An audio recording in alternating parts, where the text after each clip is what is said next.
Welcome to this tutorial on cluster points. In this tutorial we're going to look at what cluster points are, how we can find them and why they are important. So to start off, what is a cluster point? Well, in mathematics when we talk about a cluster point, we're talking about a cluster point of a set. And in this tutorial we're going to talk about sets of real numbers. So let's imagine the real number line, which obviously stretches infinitely far in the positive and the negative directions. And let's say 0 is in the middle of our number line. And suppose we have a subset of the real numbers, so that we're only looking at some of the real numbers rather than all of them. So in this diagram, A is the set from -1 to 1, including the endpoints -1 and 1. And let's suppose we have a fixed value of x, which we're going to call x0. So we could choose any fixed value of x. But in this example, just to keep things simple, we're going to choose x0 equals 0. And the question we want to answer is x0 a cluster point of the set A?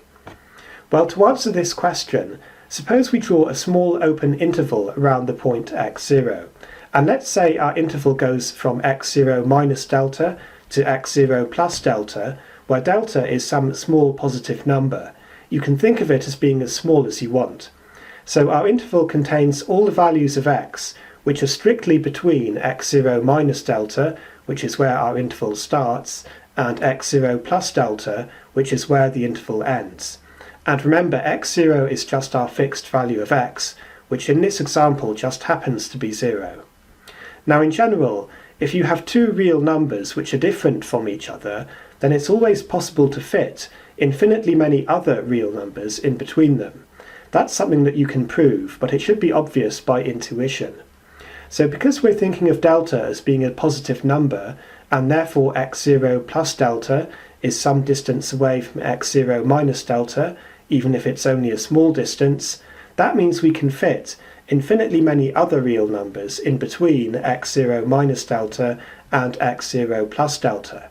So if we draw a small open interval around x0, no matter how small the interval is, it's always possible to fit infinitely many elements of A inside that interval. Because remember, the elements of A are just real numbers between -1 and 1.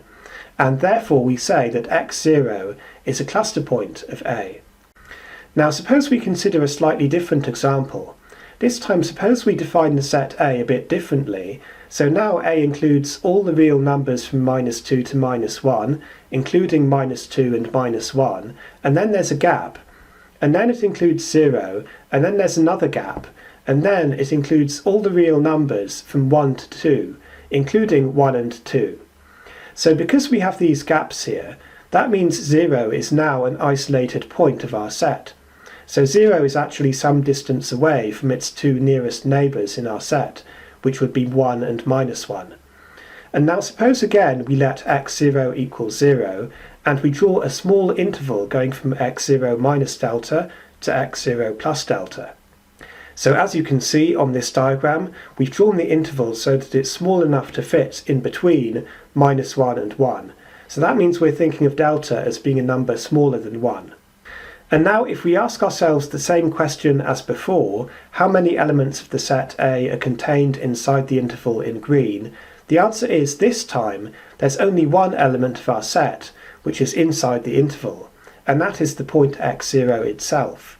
So this time we don't have infinitely many elements of the set inside the interval, and therefore we can say that x0 is not a cluster point, because it can only be a cluster point if we can fit infinitely many other members of the set in the interval around it. Now you might say, what if we just draw the interval to be a bit bigger? So what if the interval now goes from here to here, and if we look at this interval instead, this time we do have infinitely many real numbers in this region over here, and we do have infinitely many real numbers in this region over here as well. But the point is, in order for x0 to be a cluster point, any open interval around x0 has to include infinitely many elements of A, no matter how small the interval is. So because we've already found one example of an interval which doesn't contain infinitely many elements of A, that's good enough to prove that x0 is not a cluster point of A. Informally speaking, we can say that if a set of real numbers contains an isolated point, like the point 0 in our previous example, then that point cannot be a cluster point. So for example, the set of positive and negative integers, Z, does not contain any cluster points at all, because there's always a jump to go from one integer to the next integer. So every integer is effectively an isolated point of the set of integers. So why do we need to know about cluster points? Well, the answer is we need to know about cluster points before we get on to talking about limits of functions.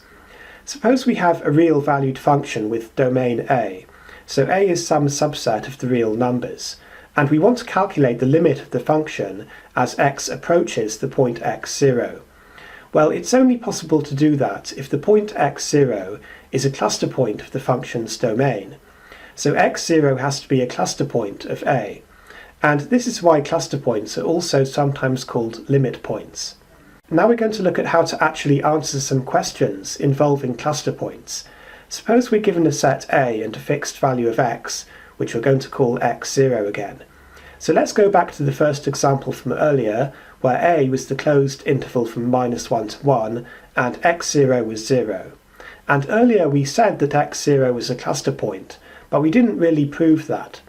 So what we really want is some simple way of proving that x0 is a cluster point of A. Well, there are a couple of ways of doing this. One way is to use this useful fact. It turns out that in order to prove that there are infinitely many elements of A inside our small interval, it's sufficient to show that our interval has to contain at least one element of A which is different from x0. So this might appear confusing at first.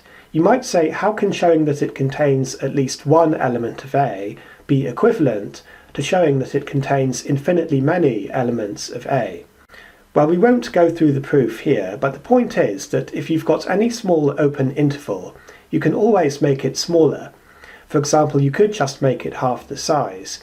So no matter what interval you've got, there are always infinitely many smaller intervals you can have.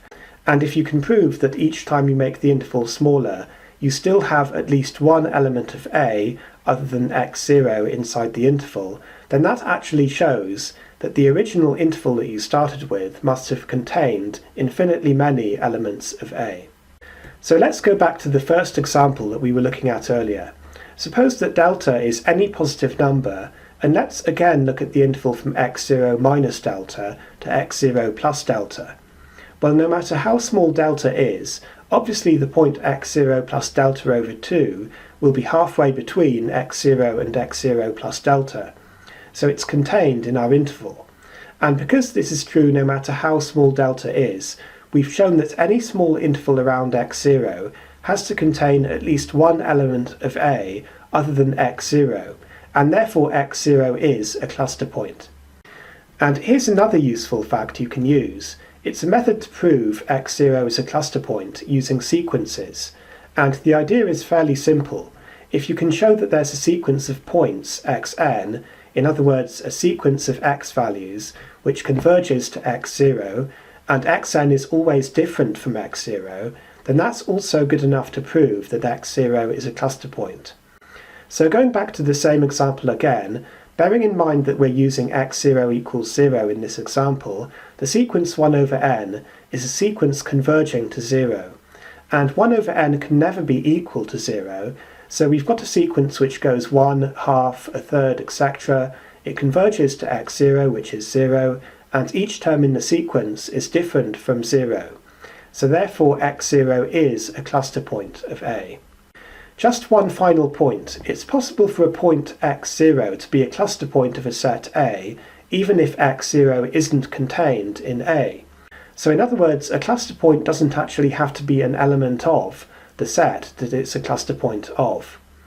So we can illustrate that with this example. Suppose we have the same set as before. A is the closed interval from -1 to 1, except this time the set does not include the point 0. So on our diagram we've got a hollow circle at 0 to indicate that 0 is not an element of our set A. Now, despite the fact that 0 isn't an element of A, you can still prove that 0 is a cluster point of A in exactly the same way as before.